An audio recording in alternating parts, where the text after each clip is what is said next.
नमस्कार दोस्तों, स्वागत है आपका MLS न्यूज हिंदी में। तो दोस्तों, जैसा कि आप जानते हैं, भारत और इजराइल काफी अच्छे दोस्त हैं और जैसा कि भारत आजाद होने के 1 साल बाद इजराइल भी आजाद हुआ था और 1948 में इजराइल ने स्वतंत्र देश के रूप में अपने आप को गठित किया था। यानी कि दोनों देश दोस्तों एक साथ ही आजाद हुए थे। मगर आज दोनों देशों के हालात बिल्कुल विपरीत हैं।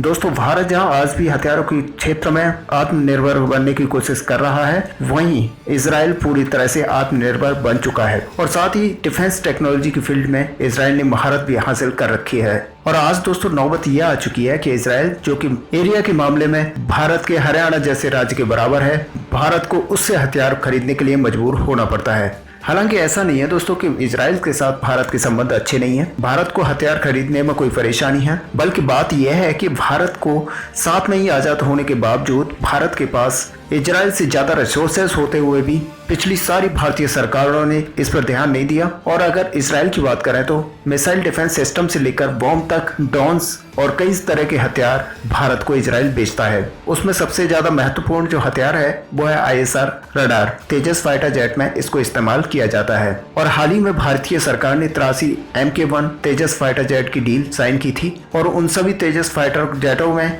यही इजरायली रडार फिट किए जाने थे। मगर अब अचानक से भारतीय सरकार ने यह फैसला किया है कि अब हम तेजस MK1 के लिए रडार इजराइल से नहीं बल्कि भारत अपने खुद के डेवलप्ड रडार अब इस MK1 तेजस में लगाएगा। और भारत ने जो 83 MK1 का ऑर्डर दिया था, उनमें से शुरुआती 20 एयरक्राफ्ट में इजराइल के रडार फिट किए जाएंगे और बाकी सारे 63 MK1 में भारत के अपने स्वदेशी उत्तम रडार को फिट किया जाएगा।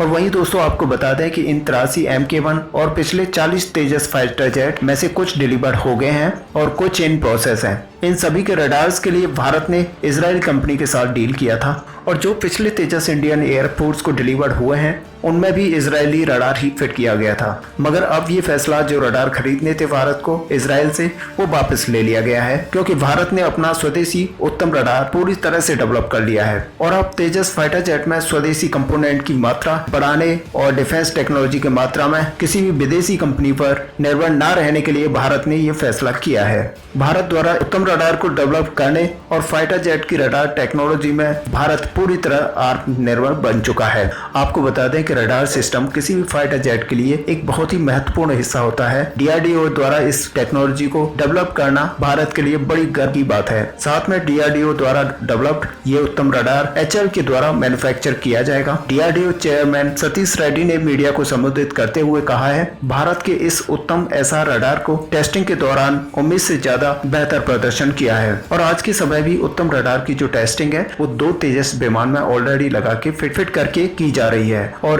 इस उत्तम रडार ने अभी तक 230 घंटे का फ्लाइट टाइम पूरा कर लिया है। यानी कि ये 2 फाइटर जेट्स उत्तम रडार को फिट करके 230 घंटे से ज्यादा समय फ्लाई कर चुके हैं। और DRDO ने जो उत्तम रडार को डेवलप किया है वो माना जा रहा है कि इजरायली रडार से काफी बेहतर है और एडवांस है। इसलिए भारत उनको रिप्लेस करके अपने स्वदेशी उत्तम रडार को तेजस MK1 में फिट करेगा, जो कि साफ दर्शाता है कि भारत के DRDO के पास भी काबिलियत की कमी नहीं है और कमी है तो रिसोर्सेस और मनी और मैन पावर की।